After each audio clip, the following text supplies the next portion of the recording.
Okay, so this is the daf for Tuesday, July 1st, 2025. We're in Avodah Zarah, daf 13.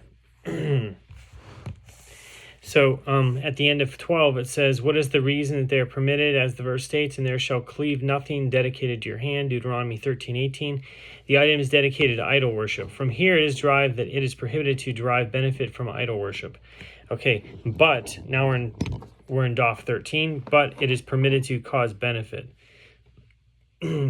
Although by buying from the store one directly supports idol worship, as a portion of the sales are given to support idol worship, this is not prohibited by Torah law. And Rabbi Yochanan says, even if the stores are adorned with fruit, one is also prohibited from buying from them. This is derived from an a fortiori inference. If it is prohibited to derive benefit from idol worship, is it not all the more so prohibited to cause benefit to idol worship? The Gemara raises an objection to Reish Lakish's opinion from a Braita.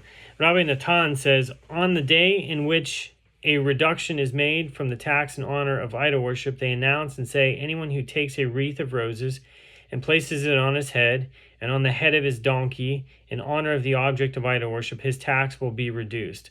And if one does not place a wreath on one's head, his tax will not be reduced. What should a Jew who is present there do? If he places the wreath on his head and on the head of his donkey, he will be found to derive benefit from idol worship. And if he does not place the wreath on his head, he will be found to cause benefit to idol worship through the tax that he pays. So from here the sages stated, one who conducts business in a market of idol worship will be forced either to benefit from or cause benefit to idol worship. Therefore, any animal he bought there should be destroyed. Any produce, clothing, or vessels should be left to decompose. With regard to any money or metal vessels which would not decompose on their own, one should take them and cast them into the Dead Sea. And what constitutes destroying the animal? One cuts off the hooves of the animal from the knee and below. The Gemara explains the objection to Reish Lakish's statement. In any event, the Braita teaches that it is prohibited to cause benefit to idol worship, as it states, and if he places the wreath on his head, then he will be found to derive benefit from idol worship.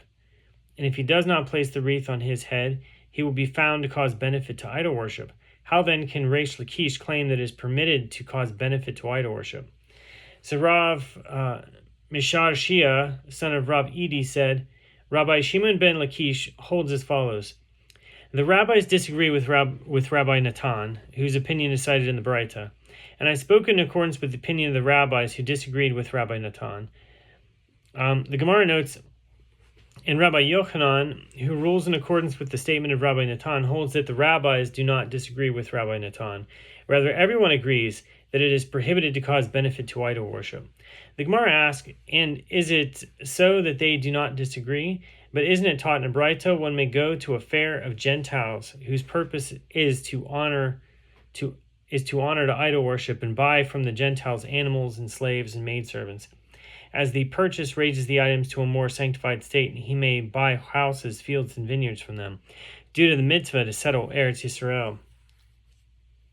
And one might write the necessary deeds and confirm them in their Gentile courts, although this involves an acknowledgement of their authority, because it is as though he is rescuing his property from their hands, as the court's confirmation and stamp of approval prevents the seller from denying the sale and claiming that the property will still belong to him. And if he is a priest, he may become ritually impure by going outside of Eretz Yisrael. Even though a priest is usually prohibited from leaving Eretz Yisrael, to the impure land outside in order to litigate with them and to contest their claims. And just as a priest may become ritually impure by going outside of Eretz Yisrael, so may he become ritually impure for this purpose by entering a cemetery. The Gemara interprets its citation of the Braita to express surprise at this last ruling. Can it enter your mind to say that a priest may become impure by entering a cemetery? The halacha that a cemetery imparts ritual impurity to a priest is by Torah law. How could the sages override this prohibition? Rather, the Braita is referring to an area where there is uncertainty with regard to the location of a grave or a corpse, owing to the fact that a grave had been unwittingly plowed over and the bones may have become scattered throughout the field. Such a field imparts ritual impurity by rabbinic law. The Braita continues, and a priest may likewise become ritually impure and leave Eretz Yisrael in order to study Torah or in order to marry a woman. Rabbi Yehuda says, when does this allowance apply? It applies when he cannot find a place to study in Eretz Yisrael, but when the priest can find a place to study in Eretz Yisrael, the land of Israel, he may not become ritually impure by leaving the country. Rabbi Yoshi says, even if he can find a place to study Torah in Eretz Yisrael, he may leave the country and become ritually impure because a person does not merit to learn from everyone. And it is possible that the more suitable teacher for him lives outside of Eretz Yisrael.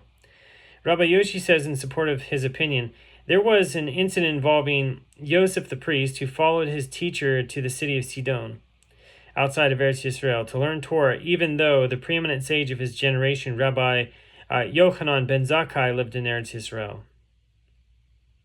And Rabbi Yochanan says about this, the halacha is in accordance with the opinion of Rabbi Yoshi.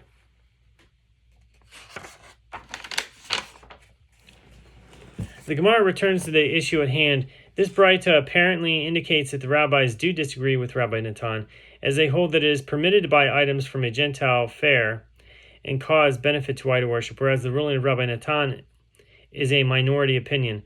The Gemara responds, Rabbi Yochanan could have said to you, actually, the rabbis do not disagree with Rabbi Natan, and even according to this Braita, one is prohibited from causing benefit for idol worship.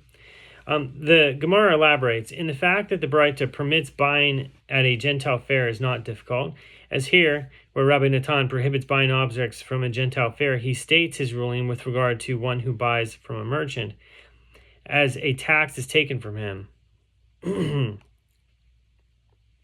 for the benefit of idol worship, whereas there in the Braita that permits buying items at the fair, it states its ruling with regard to one who buys from a homeowner, that is a private individual, where a tax is not taken from him. So the Gemara returns to discuss the Braita that cited the opinion of Rabbi Natan. The master said above, any animal that one brought there should be destroyed. The Gemara asked, but isn't there a requirement to prevent suffering to animals? Abaye said, although there is an enjoinder against causing suffering to a living creature, it is permitted when necessary, as the merciful one states to Joshua, you shall destroy their horses, Joshua 11 verse 6. The master said above, and what constitutes destroying the animal? One cuts the hooves of the animal from the knee and below. So the Gemara raises a contradiction from Braita. One may neither consecrate objects nor dedicate items for sacred use and dedicate its monetary worth to the temple treasury in the present time when the temple no longer exists.